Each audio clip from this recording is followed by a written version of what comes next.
It's a dream.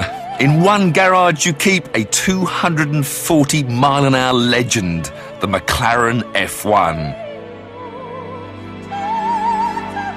In the other, you've got Ferrari's finest achievement, the Enzo, a combined value approaching £2 million. Both of these cars are awesome on the track, but we wanted to know what's it like owning and driving them in real life on real roads. And now, for the first time, thanks to a generous fifth gear viewer, we can tell you.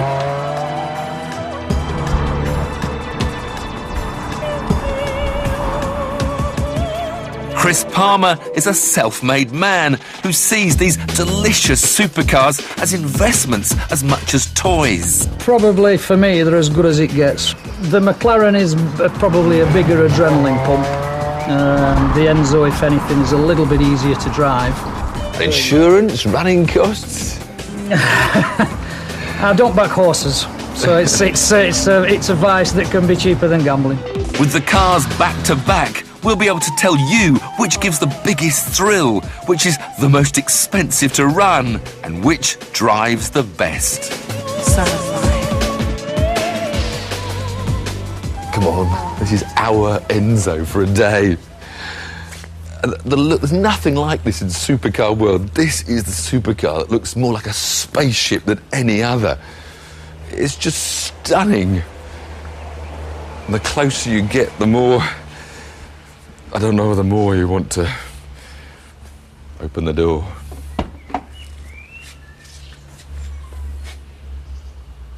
And it just invites you, it beckons you to come.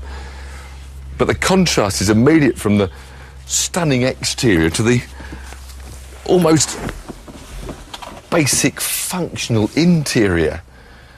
I mean, look at this hinge, a big alloy chunk of metal that's the door hinge, and I've got windy down windows.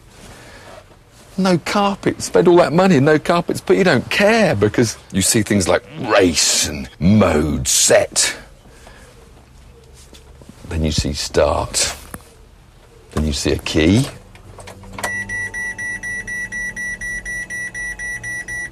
Lots of noises. Flip the paddles for N. Perhaps press the start button.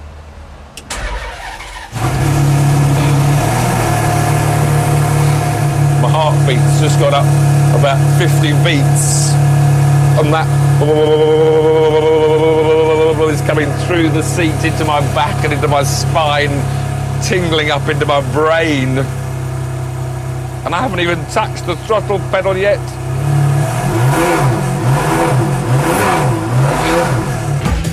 It's a car that gives you goosebumps, but the experience is slightly dampened because you know one day, just like the F40 and F50 before it, the Enzo will be replaced, whereas the F1 will exist forever as the McLaren flagship. Now this, of course, is a race car that's been converted back for use on the road, so it hasn't got all the luxury interior. I've just got to remember how to get into a McLaren F1.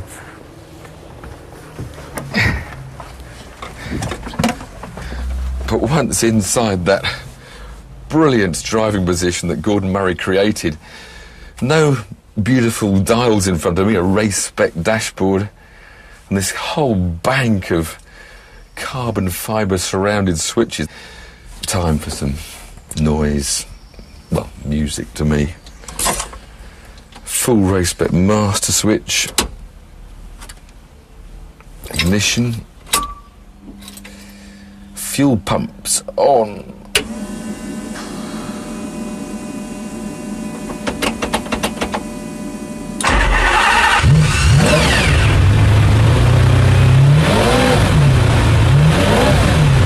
Now, stripped out for race spec, this car has lost like 300 kilos of weight, so it's lost all the sound deadening. So this is not going to be a quiet trickle when you drive the car. In fact, I noticed these headsets, because the only way you can talk to a passenger if you had one difficulties with these. Hopefully I'll be able to drive without them. Because to listen to that V12 in the back is very special. Ferrari recommend the Enzo is serviced every 3,000 miles or 6 months, with the bill coming to between £2,000 and £3,000. A new set of tyres is about £1,000. A 6,000 mile service on a McLaren can cost, and are you sitting down, £30,000. Everything about an F1 is telephone numbers. Even a small tin of touch-up paint costs 75 quid. Then we come to the petrol station. A day with these two resulted in my record ever fill-up.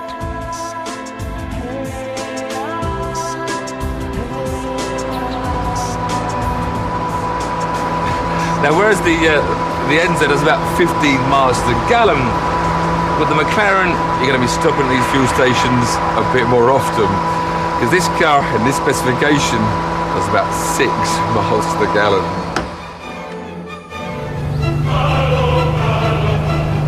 How long is that nose and how near is that concrete?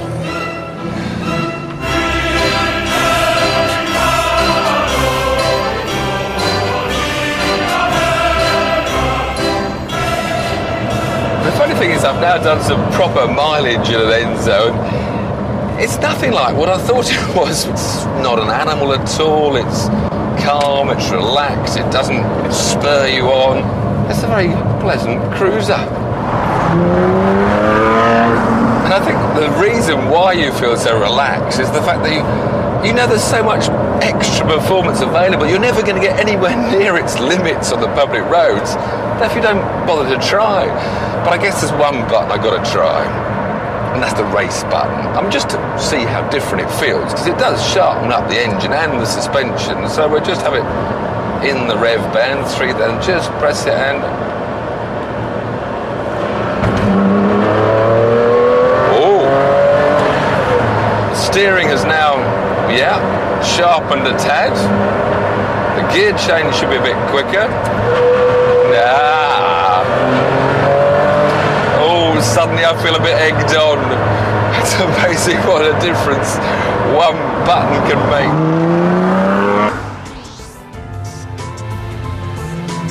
Oh my God, it's got no lock. It's got the racing rack, which is faster, and it's got no lock. Oh dear.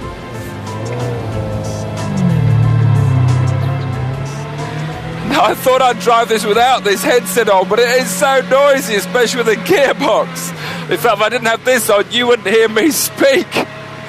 But I have to say, I feel a bit like a fighter pilot taking his F-16 down to the shops. This whole car just is saying, let's go, let's go. White circle with black diagonal lines across it, which means we can now go 3, 2... It's like I've got a huge widescreen television in front of me on a PlayStation game. Whoa.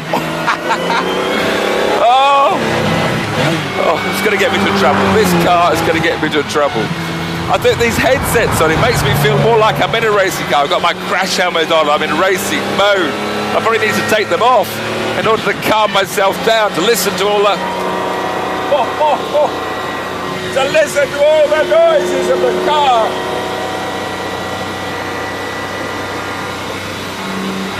Oh my God.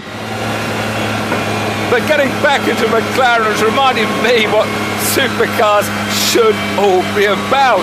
And it's all about the driving experience. But most of all, it's just this stunning performance.